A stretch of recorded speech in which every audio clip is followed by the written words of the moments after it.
हे घे.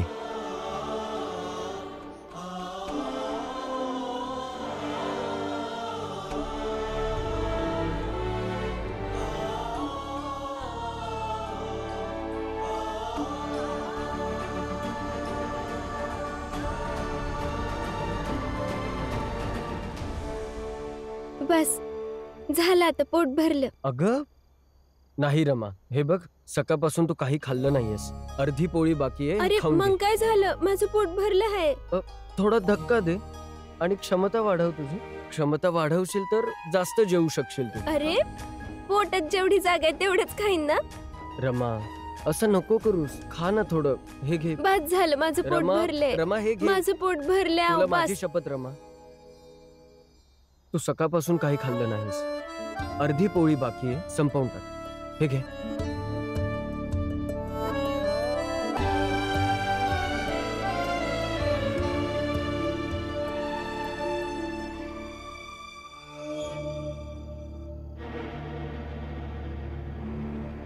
जिजाबाई, तू एकदम बरोबर बोलत होतीस. या भीमाचं नशीब लय चांगलं आहे.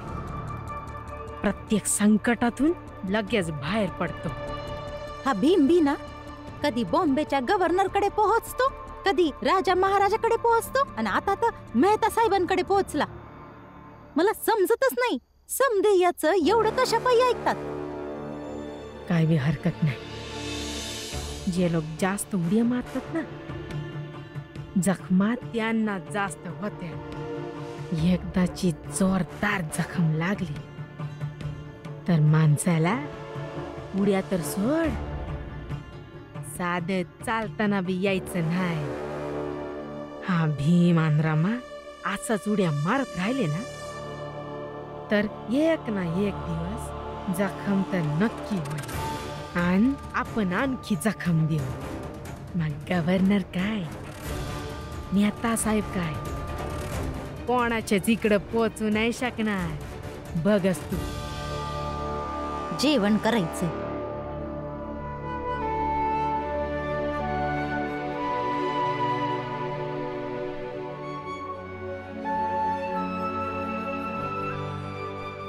आत्ता कसं, आता तू आरामात बस, मी ताट धुवून येतो. काय झालं? पाणी पाजा. पाणी? हे घे. पाजा? अरे स्वतःच्या हाताने पी. का? याच्या आधी तर पाजलं होतं ना, मग आता परत पाजा. अच्छा ठीक आहे, घे.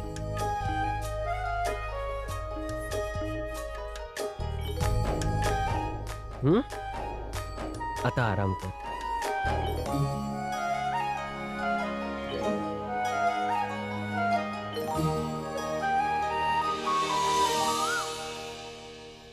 गुरुजी, असे कोणते पर्वत कोसळले, कोणती समस्या उद्भवली की तुम्ही त्या खालच्या जातीच्या भीमरावला शिकवण्यासाठी तुम्ही तयार झालात? सांगा. मला नाही वाटत नरोत्तम जोशी की तुमचं सगळंच जाणणं आवश्यक आहे. गुरुजी, तुम्हाला काय वाटते हे महत्वपूर्ण नाहीये गुरुजी. मला काय वाटते हे महत्वाचे आहे. आणि मला वाटते की मला या बाबतीत सगळी माहिती असणे गरजेचे आहे.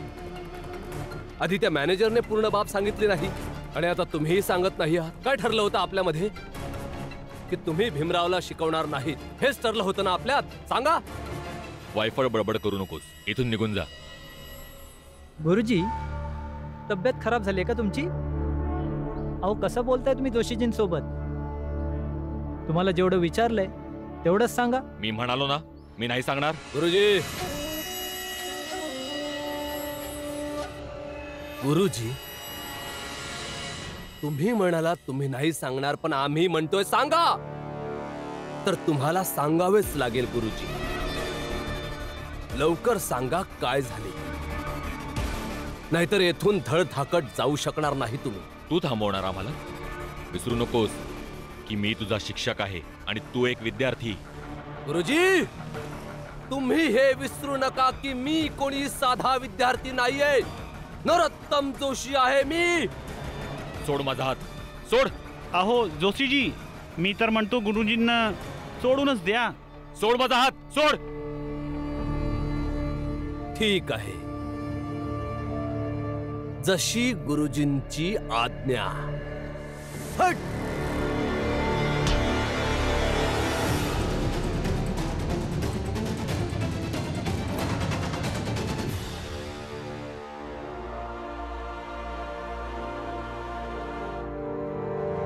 नरोत्तम जोशी, शिक्षक आपल्याला मार्ग दाखवतात. त्यांना चुकून देखील धक्का देणं पाप आहे. प्रत्येक समाजात पाप आहे, प्रत्येक धर्मात पाप आहे आणि प्रत्येक जातीतही पाप आहे. हे बघा, इथे देखील आला हा भीमराव आपलं भाषण ऐकवायला. प्रभाकर, मूर्खांच्या तोंडी लागू नये. चला.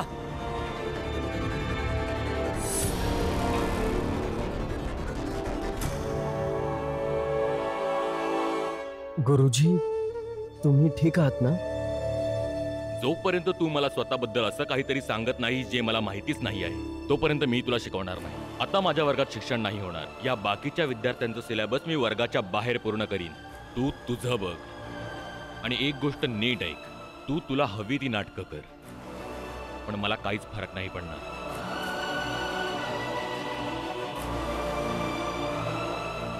मला माफ करा, मी तुम्हाला स्पर्श केला, परंतु माझ्याजवळ दुसरा मार्गही नव्हता. मला माफ कर भीमराव. मी नेहमी त्यांची साथ दिली आणि त्यांनीच मला पाडायचा विचार केला, पण शेवटी तू येऊन मला सावरलंस. मला माफ कर. नाही सर, तुम्ही माफी नका मागू. गुरु असून माफी मागणं बरोबर नाही वाटत, कारण आज मी जो काही आहे ते माझ्या गुरूंमुळेच. मग ते आंबेडकर गुरुजी असो, किर्लोस्कर गुरुजी असो किंवा तुम्ही सगळे कॉलेजमधले गुरुजी. एक गुरु नेहमी आपल्या शिष्याला त्याच्या उज्ज्वल भविष्यासाठी नेहमीच मार्गदर्शन करतो, त्याच्यासाठी मार्ग बनवतो. पण मी तर नेहमीच तुझ्या मार्गामध्ये समस्या निर्माण केल्या आहेत भीमराव. माझ्याकडून अशी चूक झाली आहे की त्याबद्दल माफी मागितल्याशिवाय त्याचे प्रायश्चित्त नाही होणार भीमराव. सर, जर तुम्हाला प्रायश्चित्त करायचं असेल तर मला एक वचन द्या.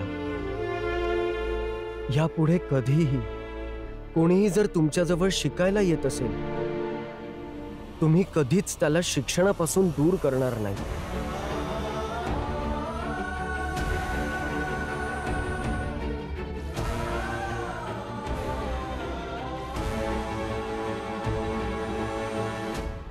वचन देतो भीमराव, कधीच कोणाला शिकवण्यासाठी नकार नाही देणार.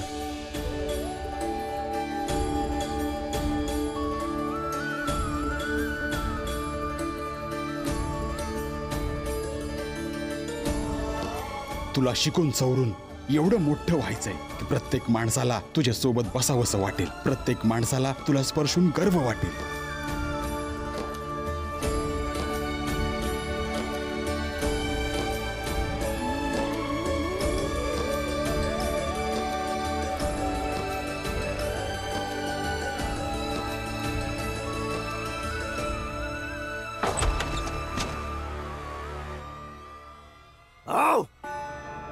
काय वाटते की दोन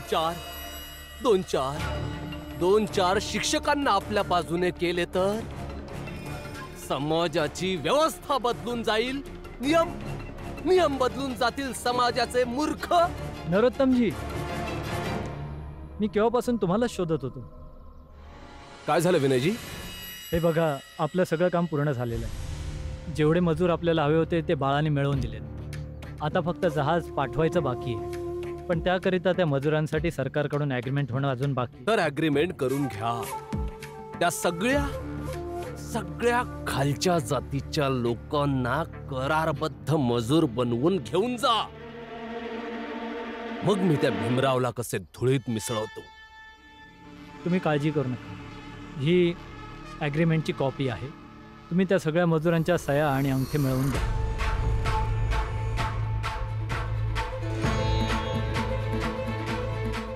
उद्यापर्यंत सगळे काम होईल. चला तर मी निघतो.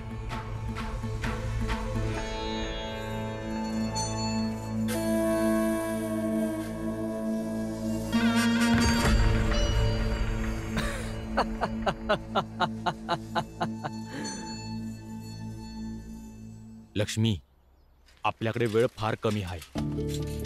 उद्या सगळ्या मजुरांची विलायतला जायचे कागदपत्र तयार होतील. आपणासनी त्याआधी आनंदला इथं बॉम्बेला आणलं पाहिजे. मग तर मला आताच जायला पाहिजे त्यांच्याकडं. म्या बी येतो तुझ्या संग. तुझ्या एकटीच्या समजवण्यानं त्याला कदाचित समजायचं नाही. म्या समजावीन तर तो नीट समजून जाईल. पण आपण आताच निघायला पाहिजे. ठीक आहे. लवकर चल, नाहीतर उशीर व्हायचा.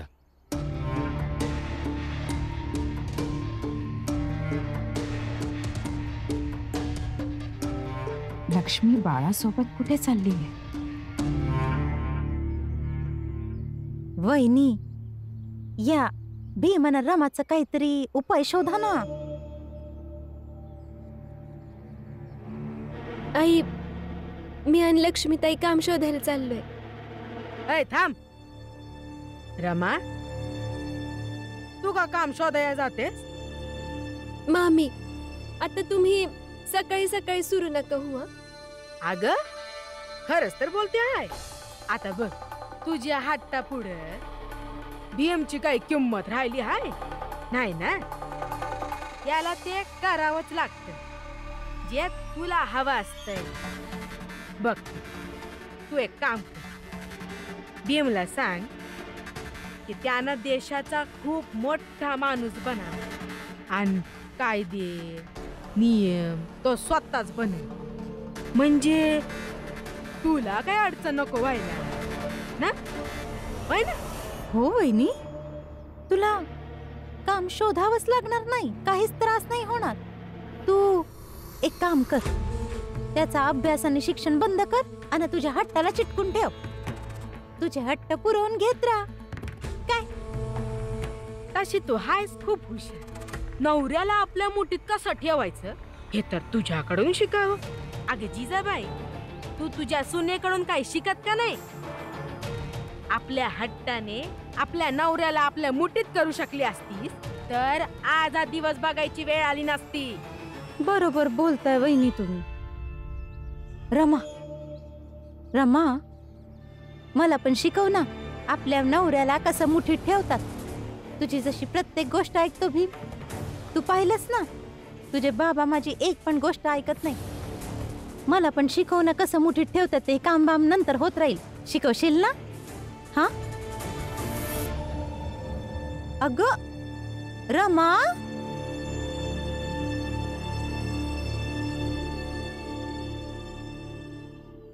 रमा,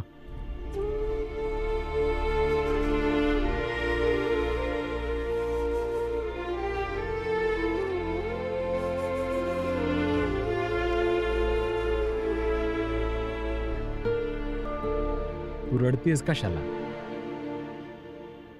या दोघी बरोबर तर बोलताय. हा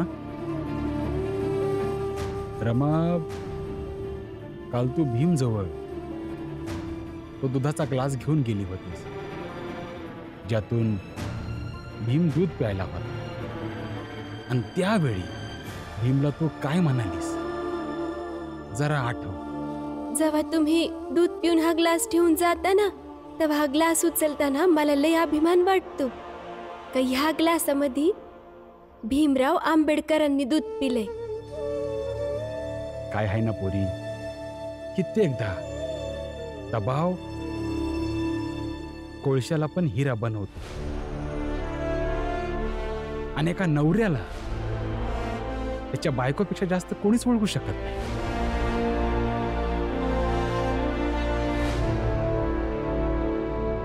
जसं आजपर्यंत मी भीमला जगापेक्षा वेगळं बनवण्याचा प्रयत्न केला, तसं तू बी भीमाला जगापेक्षा वेगळं बनवण्याचा प्रयत्न कर. जसं या जिजाबाई आणि सगुणाबाई बोलत आहे. भीम लहानपणापासून बोलतो की तो मोठा होऊन खूप मोठं पुस्तक लिहिणार आहे.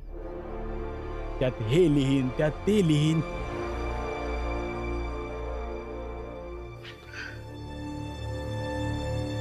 आणि हो, हे जिजाबाई आणि सगुणाबाई काय बोलत होत्या? तू हट्ट कर आणि भीमकडून नियम व कायदे लिहून काढ. तर मुली, तू हट्ट करच. असा हट्ट कर, असा हट्ट कर. तुझा हट्ट भीमसाठी प्रेरणा ठरल. आणि कोणास ठाऊ, एक दिवस आपला भीम तसाच बनल. तसं बनण्यासाठीची टोमणी या सगुणाबाई आणि जिजाबाई मारत आहेत.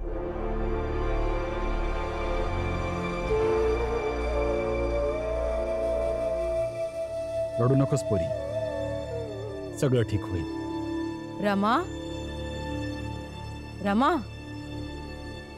रमा, रमा, ही लक्ष्मी कुठे गेलीये? बाहेर पाहिलं, बाहेर पण नाहीये. काय ताई बाहेर नाहीयेत, घरात पण नाहीयेत. म्हणाल्या तर होत्या काम शोधायला सोबत जाऊ, मग कुठे गेल्या?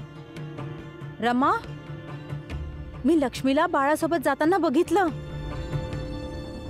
लक्ष्मी बाळासोबत काय करत आहे? बाबा, मी बघून येते जरा.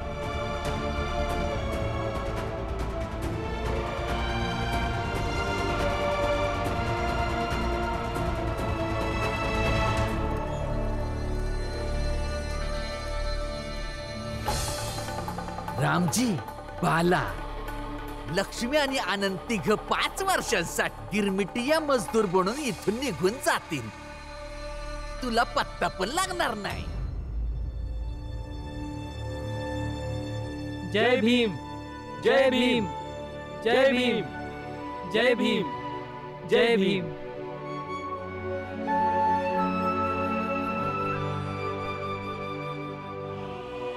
तुम्ही कोण आहात आणि हे सगळं काय आहे? भीमभाऊ, आम्हाला देखील तुमच्यासारखं शिकायचं होतं, मोठं व्हायचं होतं. पण ज्या प्रकारे तुमच्या कॉलेजच्या शिक्षकांनी तुम्हाला शिकवायला नकार दिला, आमचा विश्वास ढासळून गेलेला. हो भाऊ, आमचे आई वडील तर हे देखील म्हणाले होते की शिकून काय करणार आहात, जेव्हा आमच्या जातीतील लोकांना कोण शिकवणारच नाही. पण आम्हाला आजच समजलं की तुमच्या प्रयत्नांमुळे शिक्षक शिकवण्यासाठी तयार झाले आहेत. आणि आमच्या घरच्यांना सुद्धा विश्वास झाला आहे की जिथे भीमराव असतील तिथे सर्व काही शक्य आहे. भीमराव, तुम्ही आमच्यासाठी एक शिल्पकार आहात, ज्यांनी आमच्यासाठी मार्ग बनवला. म्हणून आम्ही आमच्या शिल्पकाराचा सन्मान करत आहोत.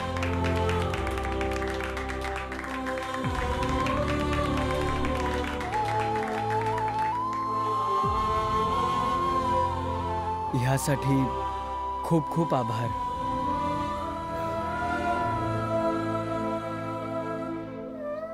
पण शिल्पकार मी एकटाच असू शकत नाही. आपल्या सगळ्यांनाच शिल्पकार बनावं लागेल. जिथे जिथे आपल्या क्षमतेनुसार आपण परिणाम दाखवू शकतो त्यानुसार आपण काहीतरी नक्कीच बनलं पाहिजे. उज्ज्वल भविष्यासाठी वर्तमानाला आकार द्यावाच लागेल. पण हे सगळं कोणत्याही गुरुच्या मार्गदर्शनाशिवाय नाही होऊ शकत. म्हणूनच तुम्ही आत्ता जा आणि पुढच्या शिक्षणासाठी ऍडमिशन घ्या. मी निघतो. धन्यवाद. या कागदावर अंगठा लावून मला परत द्या, आणि परदेशात जायला तयार व्हा. अगदी बरोबर. अरे, आम्ही लागलीच अंगठा लावून परत देतो की. पण काळजी घ्या, ही गोष्ट कसल्याही परिस्थितीत भीमला कळली नाही पाहिजे.